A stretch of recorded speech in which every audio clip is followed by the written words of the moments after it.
స్వామీజీ ఇప్పుడు ఏం జరుగుతున్నదో చెప్తున్నారు. దానికి ఏంటి సొల్యూషన్ ఏంటి? సొల్యూషన్ ఒకటే. ఓటు బ్యాంక్ రాజకీయంతోని హిందువులు ఇప్పుడైనా ఏకం కాకపోతే ఈ యొక్క రాజ్యాంగం ప్రకారం మీరు కనుమరుగైపోతారు. ఎట్లా ఏకమవుతారు? ఎట్లా ఏ ఏకమవుతారంటే రోజుకి ఆ రోజు ఎవరి కాళ్ళు ఎవరి జీవితంలో వాళ్ళు బిజీగా ఇప్పుడు ఉంటున్నారు. రావాలి. Materialistic life. ఇప్పుడు ఉరుకుల పరుగుల జీవితం కదా. అది పొద్దున్న లేస్తే కాదండి. వెళ్తున్నారు, ఇప్పుడు ఇంత వస్తున్నారు. సంపాదన ఎవడి కోసం? నీ పిల్లల కోసం. అసలు పిల్లలు ఉండరు. లవ్ జిహాద్ పేరు మీద ఆడపిల్ల మతాలు మారిపోయే పరిస్థితి, ముక్కలయ్యే పరిస్థితి వచ్చింది. రైట్? కొడుకు మతం పేరు మీద వాడు ఎవరినో చేసుకుంటే ఈ అమ్మాయి వేరే దగ్గర వచ్చేస్తే వీడు లవ్ జిహాద్ పేరు వీడు క్లోజ్ అయితే వీడికి ఉండదు ఇద్దరే. ఓడికి హార్ట్ ప్రాబ్లం, ఓడికి థైరాయిడ్ ప్రాబ్లం, ఓడికి బీపీ, ఓడి షుగర్. ఈ ఇద్దరు పుట్టుకు వీడికి 500 కోట్లు 100 కోట్లు సంపాదిస్తాడు.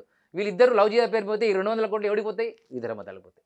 వాళ్ళు వాళ్ళ యొక్క మతాన్ని ప్రకారంగా వాడు 4 పిల్లలు 40 మంది పిల్లల్ని అంటున్నాడు. వీడికి ఇద్దరు కూడా ఒకడు కూడా పుడతలేరు. అంటే ఇంకోటి ఎక్కువ మంది పిల్లల్ని కలమంటున్నారా? ఎక్కువ మంది పిల్లలకి ఎందుకు జనాభాని ఎందుకు తగ్గిస్తున్నారు? ఈరోజు వ్యవసాయం చేసేవాళ్ళు ఎక్కువయ్యారు, విరాళాలు ఇచ్చేవాళ్ళు ఎక్కువయ్యారు, ఓటింగ్ చేసే శాతం ఎక్కువైంది. ఒకప్పుడు దేవాలయాన్ని మనం మొక్కే వాళ్ళు లేరు అనుకున్నాం. అప్పుడు రవాణా వ్యవస్థ ఎక్కువ లేదు. ఎవడు పోతే ఎడ్ల బండి మీద పోవాలి, లేదా రథాల మీద పోవాలి, నడుచుకుంటూ పోయాలి అంతే. ఇప్పుడు ప్రతి వాడికి ఒక బైక్ ఉంది, ప్రతి వాడికి ఒక కారు ఉంది, ప్రతి వాడు వెళ్ళాలంటే బస్సులు ఉన్నాయి, హెలికాప్టర్, విమానాలు. ఈరోజు ట్రైన్ ఎక్కినంత ఈజీగా హెలికాప్టర్ ఎక్కే పరిస్థితి సామాన్యుడు ఉన్నాడండి. నేను ఏమంటున్నానంటే డబ్బులు ఎవరి దగ్గర లేవు అని అనుకోకండి. డబ్బులు అందరి దగ్గర ఉన్నాయి, జబ్బులు కూడా అందరి దగ్గరకు వచ్చినాయి. ఫస్ట్ మేల్కోవాల్సింది నేను ఇతర మతాలు ఆల్రెడీ 1000 సంవత్సరాల నుంచి మేల్కొని ఉన్నారు. కానీ వీళ్ళు కనుక మేల్కోకపోతే సాలార్జంగ్ మ్యూజియంలో ఈరోజు 550, 20 పెట్టి మన పిల్లలకు అక్కడ కత్తులు చూపిస్తున్నాం. అవన్నీ హిందువులను కోసిన కత్తులే. మన పిల్లలే సాలార్జంగ్ ఎక్స్కర్షన్ పోయి చూస్తున్నారు.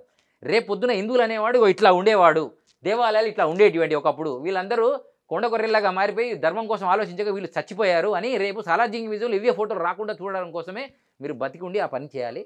ఈ వచ్చే ఎలక్షన్లలో మీ ప్రతాపం ఏమైనా చూపిస్తే నాలాంటి వాడు ఎవరైనా ముందుకొచ్చి మాట్లాడతాడు.